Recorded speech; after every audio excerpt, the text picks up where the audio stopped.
Hello friends, कैसे हैं आप सब। आशा करता हूँ आप सब ठीक होंगे। चलिए बिना देरी किए स्टार्ट करते हैं। आज हम पढ़ेंगे हरित क्रांति, जो कि एडीओ के एग्ज़ाम के लिए काफ़ी महत्वपूर्ण है। ये हरित क्रांति तो विश्व के बारे में हो गया। हम भारत के विषय में जानने की कोशिश करते हैं। भारत में हरित क्रांति 1960-70 के दशक में कृषि उत्पादन में तीव्र वृद्धि, कृषि में उच्च उत्पादकता वाले बीजों का प्रयोग, HYVP high yielding variety program होता है इसका फुल फॉर्म। कृषि में उर्वरक और कीटनाशकों का प्रयोग तथा कृषि के आधुनिकीकरण की दिशा में जो प्रयास हुए हैं उसे अमेरिकी कृषि वैज्ञानिक विलियम ग्रांट ने हरित क्रांति का नाम दिया था। ठीक है, कृषि के क्षेत्र में जो आधुनिकीकरण की दिशा में जो भी प्रयास होता है, अमेरिका के एक वैज्ञानिक थे विलियम ग्रांट, उसने इसे हरित क्रांति का नाम दिया। और इसका दूसरा सबसे महत्वपूर्ण बात यह है, मैक्सिकन कृषि वैज्ञानिक जन्म नॉर्मन बोरलाग। ठीक है, इनका जन्म तो अमेरिका में हुआ था, लेकिन उन्होंने काम मैक्सिको में किया, इसलिए वो मैक्सिकन कृषि वैज्ञानिक कहलाते हैं। उन्होंने ही हरित क्रांति को और ज़्यादा विकसित किया और उसे फैलाया। हरित क्रांति को ही भारत में हमारे यहाँ कृषि वैज्ञानिक थे डॉक्टर MS स्वामीनाथन। ये मोस्ट इम्पॉर्टेंट नाम है। ठीक है, हरित क्रांति क्षेत्र में भारत में सर्वप्रथम हरित क्रांति का संचालन किसने किया या हरित क्रांति को बढ़ावा किसने दिया, तो डॉक्टर MS स्वामीनाथन थे। उस समय प्रधानमंत्री इंदिरा गांधी थी। 1960-61 में गहन कृषि जिला कार्यक्रम चल रहा था। 1965 में फिर गहन कृषि कार्यक्रम आया। उसके बाद 1966 में हाई यील्डिंग वेराइटी प्रोग्राम, ठीक है, HYVP। बाद में जब 1966-67 में योजना विकास हुआ, उसी समय हरित क्रांति आया भारत में। हरित क्रांति के तत्व कौन कौन से थे? उच्च उत्पादकता वाले बीजों का प्रयोग, वे बीज का उपयोग करना जो ज़्यादा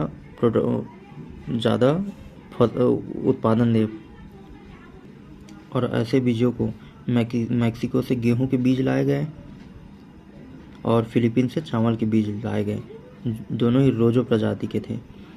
ठीक है, अब हरित क्रांति में बढ़ावा के लिए थ्रेसर का यूज़ किया गया, हार्वेस्टर, ट्रैक्टर, सिंचाई पंप का यूज़ किया गया।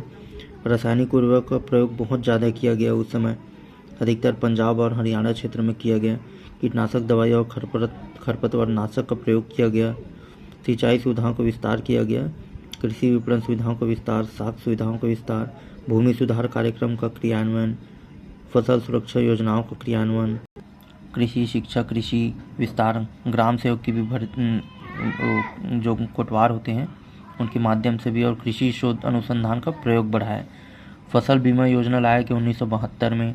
चकबंदी व्यवस्था, चकबंदी आपको पता होगा, ये मैं नेक्स्ट वीडियो में बताऊंगा, थोड़ा लेट लगेगा।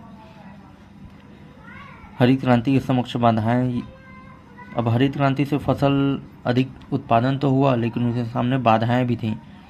भारतीय समाज ये परंपरा को अपनाने से संकोच भी करते थे।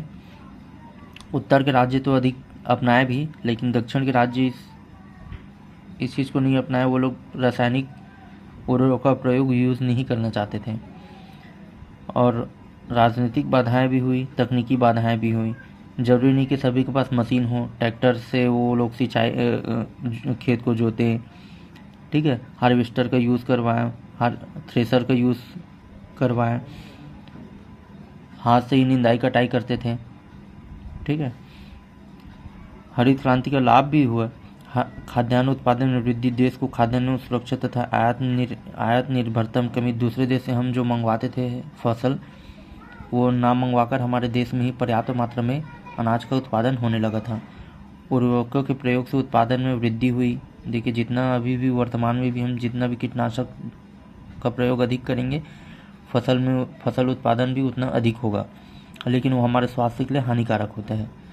कीटनाशकों के प्रयोग से फसल सुरक्षा, भले ही कीटनाशक का प्रयोग करके कीट पतंगों से हमें फसल को सुरक्षा मिला, लेकिन उससे फसल के माध्यम से ही हमारे स्वास्थ्य को यूज़ करेंगे उस खाद्यान्न का, तो हमारे ही शरीर में ही गलत प्रभाव पड़ेगा।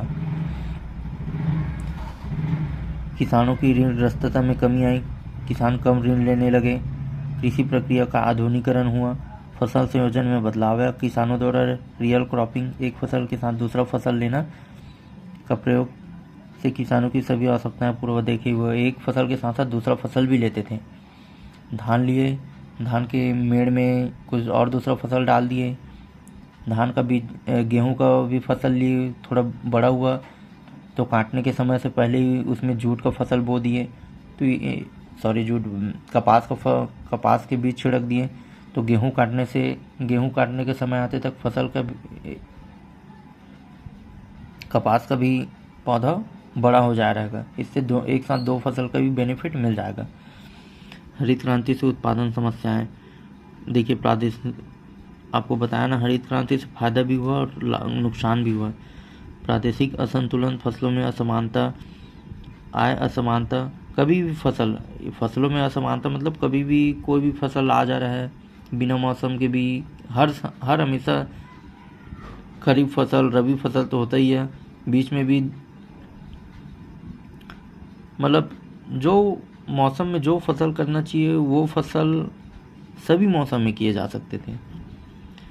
पर्यावरण प्रदूषण हुआ, जाहिर सी बात है कीटनाशकों का प्रयोग करेंगे तो वातावरण में भी कीटनाशक फैलेगा।